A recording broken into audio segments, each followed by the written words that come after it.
He was one of the finest batsmen of all time. He could lead the attack with high-quality fast-medium bowling, or he could win a match with finger spin or wrist spin. He was a dazzling fielder in any position. The ultimate all-round player, Garfield Sobers, is one of ESPN's legends of cricket.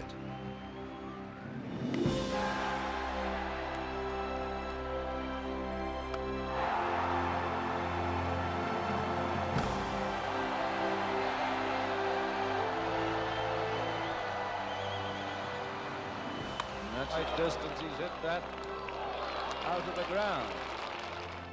Ooh, he's got the shorter run. It's up again. 4 sixes in 4 balls. Swansea, Wales, 1968. Garry Sobers faces Glamorgan spinner Malcolm Nash. Oh, this is incredible. Now, this is 6 on the trot, it's a world record. And he's done it! He's done it! And my goodness, it's gone way down to Swansea. It really was blistering stuff for him to hit 6 sixes. It had never been achieved before in first-class cricket. Sobers was pretty determined to make his mark in history, and he achieved that. And it really is an indication of the way he played the game. He always played with flair, always played trying to excite the crowd, and there was no more exciting achievement than hitting 6 sixes in an over.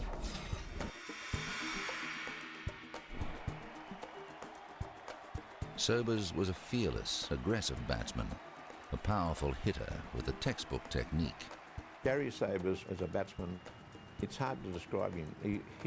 His whole defence was attack, I suppose you can nearly say. And of course his stroke range was so phenomenal.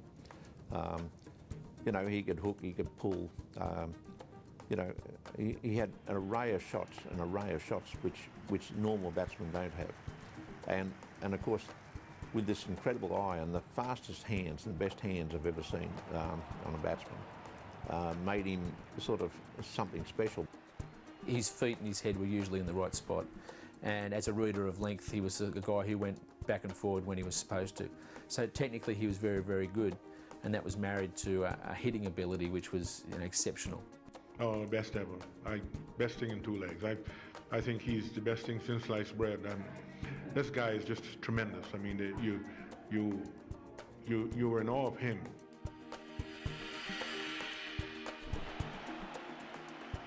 As a bowler, Sobers was extraordinarily versatile.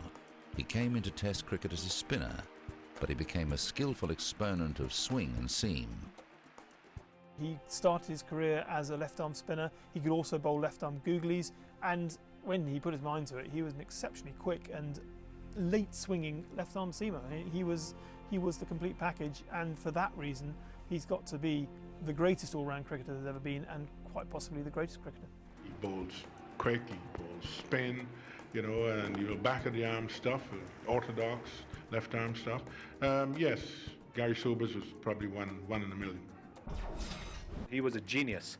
He could do everything. He could bat, he could bowl, he could field, and even when bowling, he could bowl spin, he could bowl quick, he could bowl swing, he could bowl back of the hand Chinaman stuff. He was the complete cricketer, and I dare say that if he was asked to keep wickets, he would have done a very good job with that as well.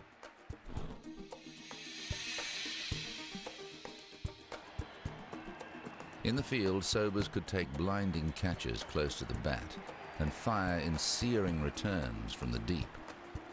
Sobers took a catch in the tied test on the last day to dismiss Neil Harvey. And it was a wonderful catch because it was off Wes Hall, who was very, very quick. But not only did he dive sideways, but he also had to dive forward to catch it. And if you can imagine how hard a skill that is, I mean, and very, very few slip fielders, you always see slip field catches dropping short of people. It's very hard to dive forward and sideways at the same time.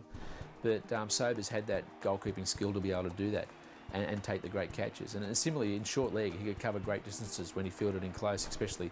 He made a bit of an art form of fielding in close to Lance Gibbs's bowling. Lance Gibbs, of course, was a great off-spin bowler, and Sobers around the corner was absolutely magnificent, snapping up balls which were a couple of inches off the ground.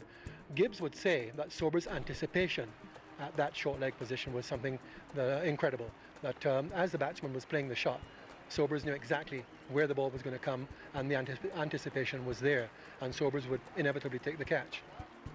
Really, he was a complete all-rounder. because he'd take the new ball, a lively pace, and I mean lively, swing it around, and then use someone else for a bowl, come back, good slip fielder, close fielder, and then I'll just come and bowl you some of these now, some Chinamen and Googlies, and did it well. And then as a batsman, well, magnificent, wasn't he? Sobers gives visual proof of his reputation as one of the great batsmen in the world today.